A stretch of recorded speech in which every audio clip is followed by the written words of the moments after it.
खुलुमबाय गिबियावनो नोंथांमोनखौ आंनि चेनेलाव बरायनायजों लोगोसे गोथार फुंबिलि समनि अननाय सिबिनाय आरो गाहाम हामलायनायखौ जासिहरबाय। दिनैनि बे भिडिअ'आव नोंथांमोननि गेजेराव मोननैसो गोनांथि खौरां लानानै फैदों। आसा खालामगोन भिडिअ'खौ जोबजासिम नायलांगोन।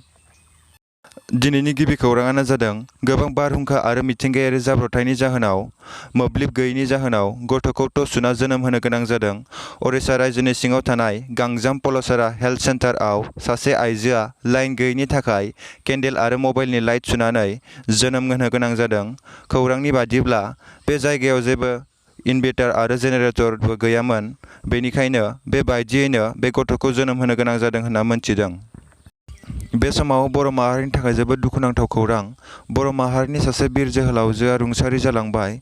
गोबाव सम सोमावसारबोनाय NDFB-Rनि सासे गोख्रों केडार अनजालि बसुमतारी बिथाङा गावनि जिउखौ बाउसोमनानै बर' माहारिनि थाखाय जुजिबोनाय सासे गोख्रों केडार। बिथांजोआ बे मुलुगनिफ्राय रुंसारि जानानै थांबाय। मोनथिनाय बादिब्ला बे बिथांजोआ माखासे सम सिगांनिफ्रायनो गोब्राब लोमजानाय बेरामजों मोगा-मोगि जाबोनो गोनां जादोंमोन।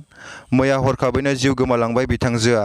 जिउ गोमानाय बिथांजोनि जिउमाया जेरावखि थाया मानो आलो गोजोनै थानो हायो, बेखौ जों बयबो सोरजिगिरि आनान गसाइनायाव आरज गाबो।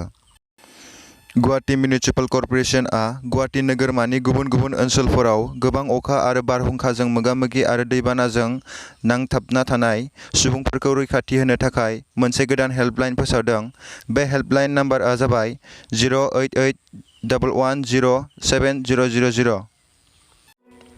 दिनैनि भिडिअ' एसेनोसै। लोगो मोनबावगोन गाबोननि गुबुन मोनसे गोनांथि खौरांजों।